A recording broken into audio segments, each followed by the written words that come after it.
Hi అండి, praise the lord. దేవునామాన మీ అందరికీ నా వందనాలు తెలియజేస్తున్నాను.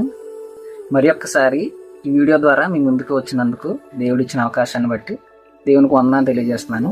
యెషయా గ్రంథం 60వ అధ్యాయం 1-3 వచనాలు ఒకసారి చదివినట్లయితే, నీకు వెలుగు వచ్చి ఉన్నది, లెమ్ము, తేజరిల్లుము, యెహోవా మహిమ నీ మీద ఉదయించెను.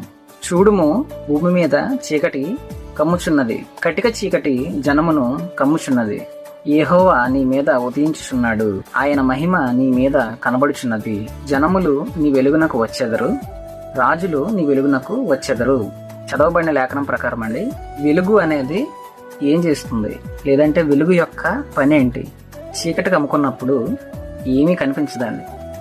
ఆ చీకటిలో నీకు ఏదైనా కనిపించాలి అంటే వెలుగు కావాలి. దీన్ని బట్టి వెలుగు యొక్క పని ఏంటంటే, చీకటిని తొలగించి, అంధకారాన్ని తొలగించి, వెలుగును, ప్రకాశమును నింపడమే వెలుగు యొక్క పని. ఈరోజు నీ జీవితంలో లేదంటే నా జీవితంలో అప్పులు అనే చీకటితో మనం బాధపడుతున్నామా? కష్టాలు, శ్రమలు, ఉద్యోగంలో బాధలు, నిందలు, వైద్యులకు కూడా అంతు చిక్కని రోగాలు, అప్పుల బాధలు, ఎన్నో రకాలైనటువంటి చీకటి ఈరోజు నీలో కమ్ముకునుందా? దాని నుంచి బయటికి రాలేక, దాని నుంచి వెలుగును చూడలేక ఎంతగానో అంధకారంతో బాధపడుతూ ఉన్నావా? చదవబడిన లేఖన ప్రకారం దేవుడు నీతో మాట్లాడుతున్నాడు. లెమ్ము, తేజరిల్లుము, నీకు వెలుగు ప్రకాశించి ఉన్నది. సాధారణంగానండి మన ఇంటి దగ్గర కరెంటు పోయినప్పుడు, ఏమి కనిపించినప్పుడు ఒక క్యాండిల్ వెలిగించుకుంటాం. ఎందుకు? వెలుగు కోసం. లేదంటే ఒక బ్యాటరీ లైట్ ద్వారా వెలుగు రప్పిస్తాం. ఇప్పుడైతే ఇన్వర్టర్లు అవి వచ్చేసినాయి, కానీ ఒకప్పుడు వెలుగు లేనప్పుడు, కరెంటు పోయినప్పుడు లేదా కరెంట్ లేనప్పుడు దీపం బుడ్డిలోని, లాంతర్లోని, కిరసనాయిల బుడ్డిలోని వెలుగును చూసుకునేవారండి. బైబిల్లో మనం చూసుకున్నట్లయితే, ఆది యందు వాక్యం ఉండెను, వాక్యము వెలుగై ఉండెను. నీవు ఎప్పుడైతే నీ జీవితాన్ని వెలిగించేటటువంటి వాక్యాన్ని నీవు పట్టుకుంటావో, దివారాత్రము దాన్ని ధ్యానిస్తావో, అలాంటి వాడు నీటి కాలవల యోరన నాటబడినదై ఆకు వాడక తన కాలమందు ఫలమిచ్చు చెట్టు వలె ఉండును అని బైబిల్ సెలవిస్తుందండి. నీ జీవితంలో అలుముకున్న, లేదంటే నీ జీవితంలో కమ్ముకున్న చీకటి, అంధకారం తొలగిపోవాలంటే వాక్యం అనే వెలుగు నీ జీవితంలోకి రావాలి.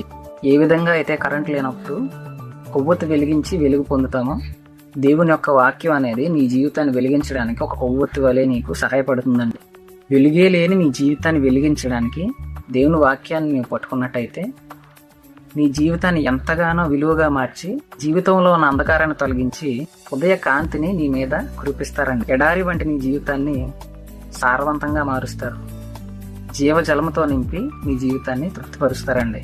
దేవుడిచ్చే వెలుగు ఏ విధంగా ఉంటుంది అంటే, యోహాను సువార్త 1వ అధ్యాయము 4-5 వచనాలని మీరు ఒకసారి చదివినట్లయితే, ఆయనలో జీవముండెను, ఆ జీవము మనుషులకు వెలుగై ఉండెను, ఆ వెలుగు చీకటిలో ప్రకాశించుచున్నది గాని చీకటి దానిని గ్రహింపకుండెను. దేవుడిచ్చే వెలుగు అంటండి మన మనుషులైన మనకు జీవం అంటండి.